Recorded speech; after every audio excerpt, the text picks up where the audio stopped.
पद्धतीने हिंदू समाजासाठी उभं राहणं हे सोपं नाही आहे आणि एवढं मोठं काम आभाळा एवढं काम आपल्या मीडियातल्या मित्रांनी जे त्यांची एक चुकीची प्रतिमा एक समोर आणण्याचा जो काही एक प्रयत्न सुरू ठेवलेला आहे त्या गोष्टीबद्दल कुटुंबाला आणि त्यांच्या जवळच्या लोकांना ती प्रचंड नाराजगी आहे।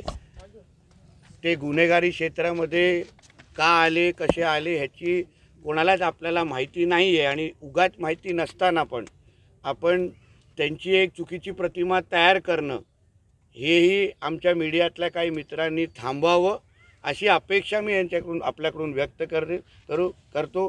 कारण का अशा पद्धतीने हिंदू समाजासाठी उभं राहणं हे सोपं नाही आहे आणि एवढं मोठं काम आभाळा एवढं काम हिंदुत्वासाठी उभं केल्यानंतर अगर अशा पद्धतीने काही आमचे मीडियाचे मित्र चुकीच्या पद्धतीने माहिती बाहेर देत असतील तर निश्चित पद्धतीने ह्याबद्दल त्यांनी विचार करावा एवढीच विनंती ह्या निमित्ताने मी करेन। असं मी तुम्हाला सांगितलं जी काय माहिती होती त्यांनी संबंधित डिपार्टमेंटपर्यंत पोहोचवण्याचं काम करतातच आहेत आणि ते काय करतीलच।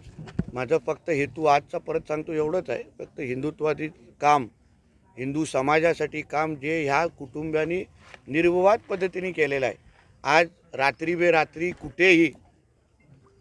कुठेही काही हिंदू समाजावर संकट आला तर हे कुटुंब तेव्हा उभं राहिलेलं आहे। ताई स्वतः उभं राहिलेले आहेत, त्यांचे पती स्वतः उभे राहिलेले आहेत, शरदजी स्वतः उभे राहिलेले आहेत। म्हणून या सगळ्या गोष्टीला आम्ही त्यांच्याबरोबर आहोत, या संकटाच्या काळात आम्ही त्यांच्याबरोबर आहोत एवढंच सांगण्यासाठी मी इथे आलो होतो।